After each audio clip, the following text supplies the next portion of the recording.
Weight loss shawarma మీరు ఎప్పుడైనా try చేశారా? వినటానికి కొత్తగా ఉన్నా గానీ టేస్ట్ మాత్రం అదిరిపోయింది. మన Vijayawada mister Arabic charcoal shawarma వాళ్ళు రీసెంట్ గా వెయిట్ లాస్ షవర్మా అని చెప్పేసి స్టార్ట్ చేశారు.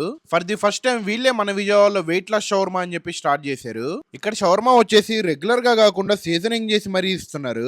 వెయిట్ లాస్ అవ్వడానికి సపరేట్ మైనస్ యూస్ చేస్తున్నారు. మైనస్ అయితే చాలా అంటే చాలా బాగుంది. ఎంత తిన్నా ఏం కాదు. లిటరల్లీ చెప్తున్నా, వీళ్ళ దగ్గర మీరు షవర్మా టేస్ట్ చేశారంటే మెంటల్ ఎక్కుతుంది. అంత బాగుంది షవర్మా టేస్ట్ వచ్చేసి. అంతేకాకుండా వీళ్ళ దగ్గర చాలా షవర్మాసే ఉన్నాయి. ఇది వచ్చేసి లేస్ షవర్మా, లెమన్ షవర్మా, కాజు షవర్మా, చీజ్ షవర్మా, ఇంకా పెరి పెరి షవర్మా, ఇలా చాలా ఐటమ్స్ ఉన్నాయి. మీరు మాత్రం వీళ్ళది గుర్తుపెట్టుకోవాల్సింది వీళ్ళ లోగో. స్క్రీన్ మీద కనపడుతున్న లోగోని చూసి ఇక్కడికైతే విజిట్ చేసేయండి. ఇది లొకేషన్ వచ్చేసి మన విజయవాడ 8th స్ట్రీట్ లోనే ఉంటుంది, మిస్టర్ అరబిక్ చార్కోల్ షవర్మా. అంతేకాకుండా వీళ్ళు ఫ్రాంచైజ్ కూడా ప్రొవైడ్ చేస్తున్నారంట. స్క్రీన్ మీద కనపడుతున్న నంబర్ కాల్ చేసి ఫ్రాంచైజ్ డీటెయిల్స్ అయితే కనుక్కోండి. వీళ్ళ ఫ్రాంచైజీని అయితే నేను తప్పకుండా రికమెండ్ చేస్తాను. అలాగే మన పేజ్ని కూడా ఫాలో చేసేయండి మామ.